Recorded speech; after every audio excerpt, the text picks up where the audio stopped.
जैसा कि हम सब जानते हैं, कल इवनिंग से शोपियान में जो ऑपरेशन शुरू हुआ था, एक एसपीसी मिला था शोपियान पुलिस को। आर्मी सीआरपी पुलिस ने कॉर्डन डाला, उसमें ऑपरेशन चला। हम लोग बहुत जितने भी एसओपी थे उसको फॉलो किए। इमाम को अंदर भेजे, उसके रिलेटिव को, पेरेंट्स को, भाई को भेजे। किसी का बात नहीं माना, सेंटर नहीं किया। फिर हम लोग मस्जिद शरीफ का बहुत इज्जत करते हुए उसमें से टीयर स्मोक सेल डाले। अब बीच बीच में विंडो से कभी फायर किए। किसी भी आईडी का यूज नहीं किया गया, किसी भी एक्सप्लोसिव का यूज नहीं किया गया, रॉकेट लॉन्चर का यूज नहीं किया, आग नहीं लगने दी हम लोग। मस्जिद शरीफ बिल्कुल सही है, अभी उसकी सफाई हो रही है।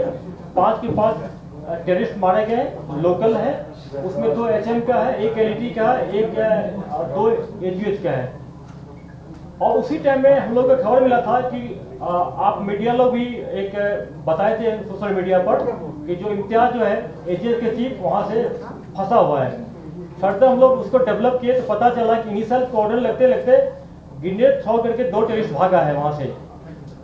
जिस घर का इंफॉर्मेशन था उसको भी हम लोग पूछताछ किए। फिर उसके बाद हम लोग फर्दर इंड को डेवलप किए और खबर मिला कि नैबुक त्राल में एक ओपन ऑर्चर्ड में हाइडआउट है, वहाँ फंसे हैं। फिर वहाँ पर आर्मी और पुलिस सीआरपी जाके कॉर्डन डाली और इनकाउंटर हुआ जहाँ पर कि 2 टेररिस्ट मारे गए। 7 के 7 टेररिस्ट के हाथ में AK-47 था, 2 पिस्टल एक्स्ट्रा था। इनके खिलाफ काफी केस दर्ज है। ये सिविलियन किलिंग इन्वॉल्व था। उसमें से इम्तियाज है एक जो था, जो सॉकल्ड अपने आप को AGH का चीफ मानता था। बुरहान कोका के मरने के बाद इसको चार्ज दिया गया था। अब मैं कोर कमांडर सर को रिक्वेस्ट करता हूं कि आप लोगों से इंटरेक्शन करें। मेरा ये पहला मीडिया इंटरेक्शन है। चिनार कोर टेक ओवर करने के बाद लेफ्टिनेंट जनरल BS राजू के साथ से मैं वापस कश्मीर में 20 महीने के बाद में आया हूँ। और यहाँ आने के बाद में मैंने एक नई एनर्जी, नई स्फूर्ति, नई एफर्ट देखी है, जिसके अंदर गवर्नमेंट की सभी arms, media, civil admin, security forces, आप सब मीडिया खुद लग करके एक जम्मू एंड कश्मीर को एक बेहतर जगह बनाने के लिए आप तत्पर हैं। मगर एक चीज़ और देखने में आई है कि जो साउथ कश्मीर, सेंट्रल कश्मीर है, सेंट्रल कश्मीर के कुछ हिस्सों के अंदर एक साइकिल ऑफ वायलेंस अभी भी चल रहा है। उसको कंट्रोल करने की काफ़ी कोशिश जारी है और मैं समझता हूं कि इसकी तरफ एक हमें बेहतर सिटीज़न एंड सिक्योरिटी फोर्सेस की कनेक्ट की ज़रूरत है। इसके 2 रास्ते हमने प्लान करे हैं जिसके ऊपर हम चलेंगे। पहला रास्ता है कि हम रिक्रूटमेंट को रोकेंगे। हमारी सारी कोशिश रिक्रूटमेंट को रोकने के लिए होगी। और दूसरी कोशिश होगी जिसके दौरान जो नेटवर्क इस रिक्रूटमेंट को चलाता है, जो ये OGW का नेटवर्क है, सोशल मीडिया, ऑनलाइन मीडिया का सिस्टम है, रिक्रूटमेंट का, रेडिकलाइजेशन का, हम उस पर ज़्यादा गौर करेंगे और कोशिश ये करेंगे कि इस नेटवर्क को निकाला जाए। इसके दौरान हमें आपसे सिर्फ यही गुजारिश है आवाम से कि हमारी मदद करें। जो हमारे कश्मीरी बच्चे रेडिकलाइज करे जाते हैं, जो लोग रेडिकलाइज कर रहे हैं, उनसे उनको बचाएं। इस कुछ महीने के दौरान मैंने ये भी देखा है, कई परिवार अपने आप सामने आते हैं और वो ये रिक्वेस्ट करते हैं हमसे कि हमारा बच्चा गलत राह पे चल रहा है, उसको हमारे गांव से अलग ले जाइए, भले ही दूसरी जगह पे ले जाके जाएं, हो सके तो कुछ समय के लिए जेल में डाल दें उसको, ताकि वो इस गलत रास्ते के ऊपर ना चल सके। तो मेरी दरख्वास्त है, हाथ जोड़ करके रिक्वेस्ट है आवाम के साथ कि हमारी मदद करें, सिविल एडम की मदद करें, सिक्योरिटी फोर्सेस की मदद करें, ताकि ये जो रिक्रूटमेंट का साइकिल है ये बंद हो और हमारा कश्मीर एक अग्रसर रास्ते के ऊपर, प्रगति के रास्ते के ऊपर, पीस एंड प्रॉस्पेरिटी के रास्ते के ऊपर चले। मैं Jammu and Kashmir police led ये 24 घंटे के अंदर जो ऑपरेशन हुआ है, जिसमें 7 टेररिस्ट मारे गए हैं, इसके अंदर जम्मू कश्मीर पुलिस के सभी अधिकारियों का, जवानों का और इनके साथ सहयोग में लगे हुए सीआरपीएफ और राष्ट्रीय राइफल के जवानों का मैं बहुत शुक्रिया अदा करता हूं। एक बहुत ही सेंसिटिव समय आया जब मस्जिद के अंदर, मस्जिद वो जगह है जहां पे इबादत करी जाती है, दुआएं मांगी जाती हैं, ऊपर वाले को याद किया जाता है। ऐसी जगह पर घुस करके जो रेडिकल वायलेंस के साथ जाने वाले लोग, उनके लिए वो स्थान नहीं है। मगर फिर भी जैसा आईजीपी साहब ने बताया, बहुत ही एहतियात बरता गया। आईजीपी साहब खुद, जीओसी विक्टर साहब खुद मौके के ऊपर मौजूद रहे। इनफैक्ट इस पूरे वायलेंस के अंदर हमारे कई जवानों को चोटें आई, मगर ये एक हमारे कल्चर का हिस्सा है। जो दुआ इबादत की जगह होती है, हम उसको रिस्पेक्ट करते हैं। हम सब कश्मीर के अंदर हों, चाहे पूरे हिंदुस्तान के अंदर हों, हर जगह हम लोग ये चाहते हैं कि एक इबादत की जो जगह है उसको प्रॉपर रिस्पेक्ट होनी चाहिए। इसके लिए हमारे जवानों को इंजरीज उठानी पड़ी। हमारे सभी जवान सेफ हैं। सारे ऑपरेशन को अच्छी तरह कंक्लूड करा गया है और मैं फिर से सभी सोल्जर्स को जो इस ऑपरेशन में इन्वॉल्व थे, उनको मैं मुबारकबाद देना चाहता हूं। अभी मैं जो ऑपरेशन की डिटेल है उसके बारे में बताने के लिए आईजीपी साहब को बताऊंगा और फिर रिक्वेस्ट करूंगा कि मौके के ऊपर कैसे ऑपरेशन हुआ उसके लिए हमारे जीओसी साहब जनरल राशिम बाली उसके बारे में जो स्पेसिफिक डिटेल्स हैं वो बताएं। अब मैं क्योंकि डिटेल आपको ब्रीफ में पहले बता चुका हूँ, तो मैं जीओसी साहब से रिक्वेस्ट करता हूँ कि अस्सलाम वालेकुम सबको। जैसे आपको पता है, पहले मैं आपको बहुत ही छोटे में शोपियां के बारे में बताता हूं। जैसा कि कोर कमांडर साहब बता ही रहे थे कि ये बहुत ही एक संजीदा सा ऑपरेशन था और जब से मैं यहाँ पर आया हूँ मैं आपको ये भी बताता रहा हूँ कि कोर कमांडर साहब और नदन आर्मी कमांडर साहब बार बार 2 ही चीज़ों पे एम्फेसाइज करते रहे हैं। पहला ये है कि लोकल सेंटीमेंट की पूरी इज्जत करनी है। नंबर 2, मिनिमम फोर्स का इस्तेमाल करना है और मिनिमम कोलैटरल डैमेज होने देना है। तो ये 3 कोई भी बुनियादी ऑपरेशन में मेरे सिद्धांत रहते हैं और आईजीपी साहब के साथ हम मिलके अपनी तफ्तीश बनाते हैं। अब क्योंकि इस केस के अंदर शुरू में ही टेररिस्ट जो हैं मस्जिद के अंदर चले गए थे, तो आईजीपी साहब और मैं खुद मौके के ऊपर गए हैं। वहाँ पर शोपियां पुलिस, सीआरपीएफ और 44 आरआर डटी हुई थी मौके के ऊपर। अब अगर हम इस सिचुएशन को ठीक तरह से एनालाइज करते हैं तो क्लियर कट हो जाता है कि हमने शुरुआत करी है सबसे पहले मौलवी साहब को अंदर 2 बारी भेज के। मौलवी साहब खुद गए हैं, उन्होंने दरख्वास्त करी है अंदर टेररिस्ट से कि आप बाहर आ जाइए। उसके बाद हम लोगों ने उसके भाई को दोबारा रात को तकरीबन 12 बजे एक बारी फिर भेजा है। दोबारा उसके भाई को हमने तकरीबन 1:30 बजे एक बारी फिर भेजा है और आखिर में सुबह के टाइम उसके माँ बाप को भी हमने एक बारी मौका दिया अंदर जाने के लिए। तो हर तरह की कोशिश करी गई है, जैसे मैं आपको पहले भी बताता हूँ, कि अपने कश्मीरी भाइयों का हम सरेंडर ले सकें। पर जब हमारे को जवाब नहीं मिला है, फिर हमने धीरे से पहले ऑटोमेटिक फायर और उसके बाद ग्रेनेड तक का हमने इस्तेमाल किया है, छोटे वाले ग्रेनेड। और कोर कमांडर साहब का बार बार हमारी तरफ यही पैगाम आ रहा था कि मेरे को इससे ज़्यादा और कोई फोर्स का वहाँ पर इस्तेमाल नहीं चाहिए, ताकि जो पाक जगह है उसको पाक ही रखा जा सके। इसी हालात के अंदर क्योंकि हमारे ट्रूप्स जो हैं बड़े रिस्ट्रेन के साथ अपने आप को ऑपरेशन करना पड़ रहा था, उसकी वजह से उनको स्प्लिंटर इंजरीज हुई हैं और बहुत ही बहादुरी से लड़ते हुए 44 आरआर शोपियां पुलिस ने फाइनली सुबह 5 टेररिस्ट को न्यूट्रलाइज किया है और उसके बाद अभी तक मौके पर मस्जिद के अंदर डिप्लॉयड हैं, ताकि मस्जिद को साफ करके जितना उसको हम रिस्टोर कर सकते हैं उसको रिस्टोर कर कर बिल्कुल ठीक हालत में वापस दोबारा सोसाइटी को दे सके। तो ये था आपकी पहली ऑपरेशन। और दूसरी ऑपरेशन, जैसे आईजीपी साहब ने बताया, 42 आरआर ने जनरल एरिया त्राल में एक गांव जिसका नाम नोबुग है वहां पर अंजाम दी है। अगेन इसकी इंटेलिजेंस जो है हमारे को जेकेपी से मिली है और वो हाइड आउट एक ओपन इलाके के अंदर था।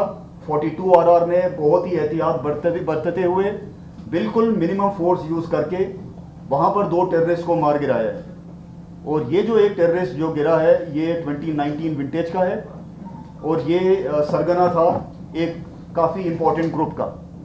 सो ये दोनों ऑपरेशंस तकरीबन जाके 11:30 बजे तक ख़त्म हो गई हैं।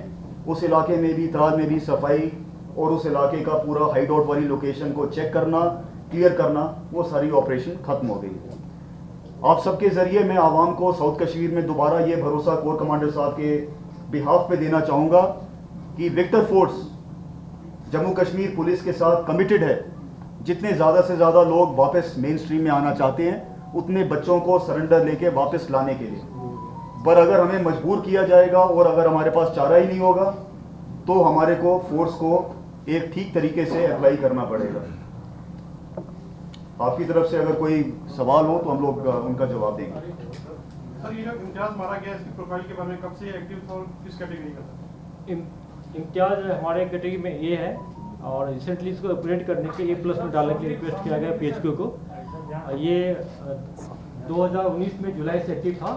बहुत सारे किलिंग में इन्वॉल्व है और इसको काम दिया गया था कि जब कनवा यात्रा का आए तो ये त्राल साइड से इसको अटैक करना था।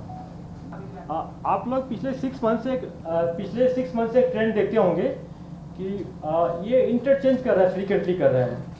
जो आज शोपियां में 5 मारा गया है उसमें हमारे लिस्ट में 2 HM का है, लिस्ट में कैटेगराइज मिलिटेंट HM लिस्ट में और आदिल LET लिस्ट में, जो हरे सिक्योरिटी फोर्स को ये सेपरेट किया जाता है।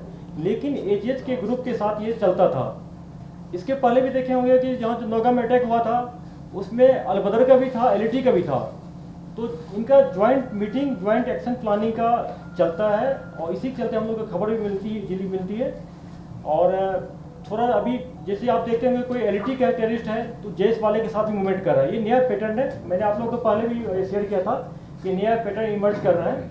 तो ये कोई नई बात नहीं है कि एक ग्रुप में अगर 5-6 टेररिस्ट मारा जाता है या पकड़ा जाता है तो उसमें 2 डिफरेंट आउटफिट के हो। दूसरी बात है जैसे आप बोले कि AGH का फिर से रिवाइव हो गया है तो अलबदर भी खत्म हो गया था ऑलमोस्ट, लेकिन अलबदर का कुछ रहता है, कुछ इनका ऑरिजिनल रहते हैं। बाद में उसको पाकिस्तान से फंड मिलता है, उसको इंस्टिगेट करता है, उसको फिर उनके स्ट्रक्चर सपोर्ट स्ट्रक्चर को बढ़ाया जाता है और फिर नए खराब जो नए कैडेट को तैयार करते हैं। आज के डेट हमारे डेट में सिर्फ 1 बच गया है AGH का, लेकिन ये कहना मुश्किल है कि अगले 2 दिन में, 1 वीक में उसमें और रिक्रूटमेंट हो जाए या किसी और आउटफिट से ज्वाइन कर ले।